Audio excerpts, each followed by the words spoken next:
আসসালামু আলাইকুম রহমতুল্লাহ। বাংলাদেশ থেকে আপাতত সব ধরনের প্রতিবাদ আন্দোলন বন্ধ করে দেওয়া উচিত। কারণ হচ্ছে যে এনে বাংলাদেশের মানুষের আবেগ এত ঠুনকো, এত সস্তা, এত বাজে এবং এত নির্লজ্জ বেহায়া, যা বলার বাইরে। এই যে বাংলাদেশে কাজটা করা হলো লং মার্চে, মার্চ ফর গাজায়, এখানে সোহরাওয়ার্দীতে যাওয়ার পথে অথবা যে কোথাও এই কাজটা করছে, যে প্রিন্সের ছবি দাহ করছে, তারপরে পতাকা পড়াইছে। এই যে কাজটা করছে, ক্ষণিকের আবেগে কাজটা করছে, কিন্তু কাজটা কিন্তু আপনার মারাত্মক। অলরেডি সোশ্যাল মিডিয়ায় দেখছি, সত্য মিথ্যা কতটুকু জানি না, যে তাদেরকে সৌদি আরবে গ্রেপ্তার করতেছে, দেশে পাঠাই দিতেছে।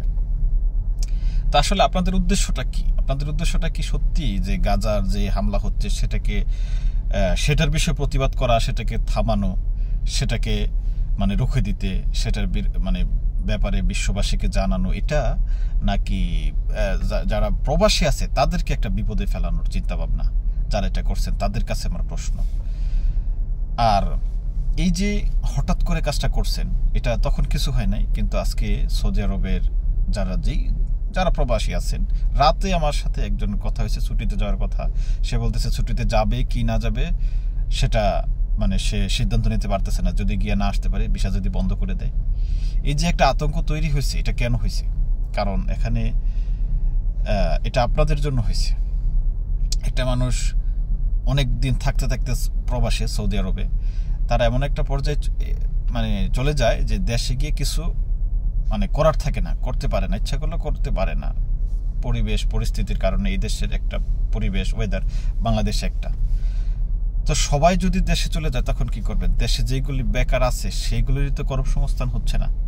এখন সরকারে যারা আছে অথবা কিছু আবাল মার্কা লোক আছে, বলবে যে না, দেশে আসলে তেমন কোনো দেশের প্রভাব পড়বে না, বাংলাদেশে তেমন কোনো প্রভাব পড়বে না, এরকম একটা কথা বলবে। কিন্তু আপনার বুঝতেছেন, দেশে যেগুলি আছে সেগুলির কর্মসংস্থান হইতেছে না। আবার প্রবাসে যে 30 লক্ষ 35 লক্ষ লোক আছে, ওরা যদি দেশে যায়, দেশের অবস্থাটা কোথায় যাবে? অর্থনৈতিক অবস্থা কোথায় যাবে? তখন তো সবাই থালা নিয়ে নামতে হবে রাস্তায়। ভিক্ষাও পাবেন না, দিবে কি আপনাকে ভিক্ষা? তো দেশকে এরকম, আমি সরি এভাবে বলার জন্য এত কঠোরভাবে, কারণ হচ্ছে যে এটা খুবই নির্লজ্জ একটা কাজ হয়েছে, খুবই অপরিপক্ক একটা কাজ হয়েছে। আর এইগুলোর জন্য সবচেয়ে দায়ী হচ্ছে এই যে বক্তারা, তারা ওয়াজ মাহফিল করে। তারা এনায়েতুল্লাহ আব্বাসীকে মনে করছিলাম যে কি ভালো, একটা পরিপক্ক, কিন্তু এত আননেসেসারি একটা আলেম, ওনার এত প্রচুর জ্ঞান, বাংলাদেশের কোনো কাজে আসতেছে না ওনার জ্ঞানটা। তারপরে দেখেন মিজানুর রহমান আজহারী, উনি প্রতিবাদ করবে, উনি মালয়েশিয়ায় বসে কেন প্রতিবাদটা করতে পারেন না? মালয়েশিয়াতে তো উনি থাকেন, ঠিক আছে, তো ওইখানে কেন প্রতিবাদ করতে পারলেন না? ওইখান থেকে লিভ নিয়ে বাংলাদেশে কেন আইসা প্রতিবাদটা করতে হবে? মামুনুল হক এত হুঙ্কার, এত জিহাদের জন্য হুঙ্কার দেয়, তো এই সময়টা ওনার মাথায় রাখা দরকার, প্রয়োজন ছিল না? আহমদুল্লাহ এত ব্রেনি লোক, এত ভেবেচিন্তে কথা বলেন, কিন্তু এই জিনিসটা তো বোঝার প্রয়োজন ছিল। তারপরে করছে যে যতটুকু সামর্থ্য অনুযায়ী, কিন্তু তারপরেও তো এটা বোঝা প্রয়োজন ছিল। আমরা কিছু কিছু ব্যাপার যখন বড় সড়ো হয়ে যায় তখন নিয়ন্ত্রণের বাইরে চলে যায়। তো এই ধরনের বিষয়গুলো তো আগে মাথায় রাখা দরকার। এই যে সাইমুমের দেখলাম এখানে প্রতীকী প্রতিবাদ করছে যে শায়েকদের ছবি নিয়ে টিয়া। তো এই বিষয়গুলি তো আরেকটা টানে। তো এগুলি যদি না বুঝে আপনারা করেন, তাহলে দেশের অবস্থা খুব ভয়াবহ অবস্থা হবে। দেশে প্রবাসে শুধু একটা দলের লোক থাকে না, এখানে শুধু বিএনপির থাকে না, সব দলের লোক এখানে থাকে।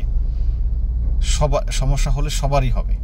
আর এখানে যাতে কিছু না হয় সেই অনুযায়ী বাংলাদেশে যে কোনো কর্মকাণ্ড করতে হয়। এখন যদি কোনো কিছু হয়, জেল দিলে, সর্বোচ্চ ডক্টর ইউনূসের একটা ভাবমূর্তি আছে পুরো বিশ্বে, উনি কি করতে পারবেন? আপনাকে এখানে শাস্তিটা মওকুফ করে দেশে নিয়ে যেতে পারবেন, কিন্তু আপনি তো এখানে থাকতে পারতেছেন না, কাজ করতে পারতেছেন না। তো ভালো কিছু হবে না যদি এরকম, আল্লাহ না করে যদি কিছু হয়ে যায়, ভালো কিছু হবে না। আমি কথাগুলি তিক্ততার সাথে বলতেছি, কথাগুলি হয়তো অনেকে শুনলে আবাল টাবাল বলতেছি বা বলতেছি, খুবই দুঃখনীয়া, যে এই জন্য না যে নিজের ব্যক্তিগত কারণে। কারণ কি অনেকে আছে আমি দেখতেছি যদি যখন শুনে সৌদি আরব থাকতে পারবে না তখন তাদের চোখ টলমলো হয়ে যায়। মানে এতটা কষ্ট, মানে তাদের ইয়েতে দেখলে মানে বোঝা যায় যে আসলে কতটা কষ্ট নিয়ে তারা এখানে থাকতেছে, আবার না থাকতে পারলেও কি একটা কষ্ট তারা পায়। তো যখন এ ধরনের পরিস্থিতি হয়ে যাবে তখন বাংলাদেশের জন্য একটা খুবই ভয়াবহ অবস্থা তৈরি হবে। তা আশা করি সবাই এই জিনিসটা মাথায় রেখে যে কোনো দেশে থাকুক যাতে আমাদের ওই প্রবাসী ভাইদের কোনো সমস্যা না হয় সেটা মাথায় রেখে আন্দোলন প্রতিবাদ যা করার কোনো সমস্যা নাই, কিন্তু এই জিনিসটা মাথায় রাখতে হবে যে আমাদের প্রবাসীরা যেন ভালো থাকে। সবাই ভালো থাকবেন, সুস্থ থাকবেন। আসসালামু আলাইকুম ওয়া রাহমাতুল্লাহি ওয়া বারাকাতুহু।